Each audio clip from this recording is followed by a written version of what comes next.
Elsewhere, much ado about what an inspector general will do in reviewing the FBI and the DOJ handling of all of those Clinton emails. Some are concerned that the focus might be disproportionately toward the FBI, not the Justice Department, something Judicial Watch President Tom Fitton is worried about. Tom, very good to have you back with us. Hi, Neil. You had written that it's not credible that this investigation was designed for any other reason than to provide political cover and protection for Hillary Clinton from the Trump administration. What did you mean by that?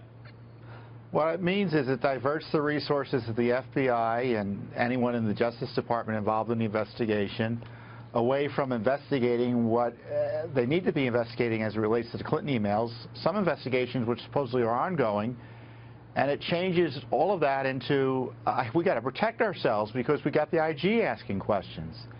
And I don't know what rules supposedly the FBI violated. I know there's a general practice about not talking about or doing any major investigations or indictments of political figures close to an election, but, you know, Hillary Clinton made this mess.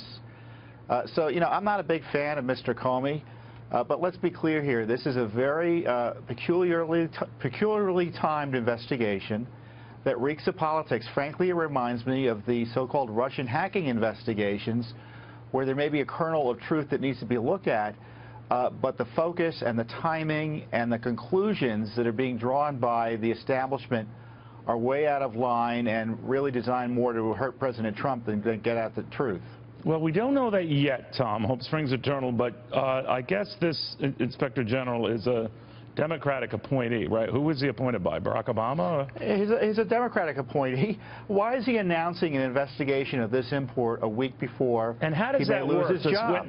I'm told Inspector General can just announce an investigation, but someone must sort of lead the way. How did this happen?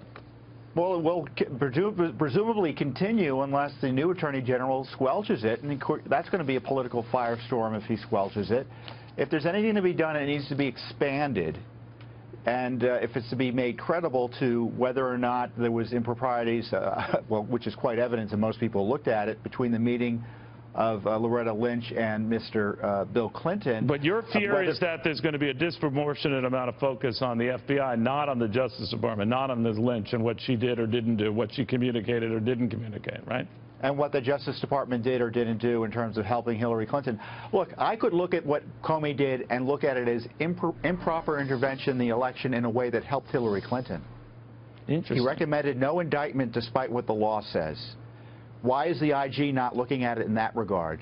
Obviously, this is designed to undermine the Trump administration. It's designed to protect Hillary Clinton and constrain President Trump and his appointees from doing any serious investigation in the future of Hillary Clinton. Well, he could still appoint an independent prosecutor, right? I mean, not Trump exactly, but Jeff Sessions as Attorney General, right? He could do that. Well, now Jeff Sessions says he's going to recuse himself, right. So presumably his deputy would have to do something. But look, when you've got an IG investigation, it tends to distort everything that's going on, and it's going to distract investigators, and it's going to make you worry that, look, if I start looking into the Clinton campaign or the Clinton email issue, am I going to get an IG investigation, or I'm going to be caught up in this IG investigation? Yeah.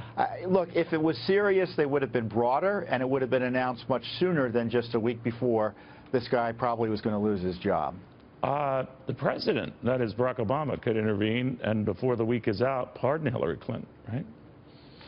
Well, I guess he could. He'd have to, the no pardon, though, would be broad enough to keep her away from being prosecuted at the state level, perhaps.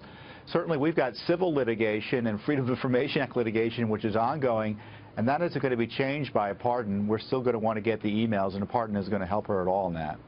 Tom, thank you. Keep us posted on this. Tom Fitton, the president of Judicial Watch. Thanks. It is weird, the timing of this, how long it takes, anyone's guess.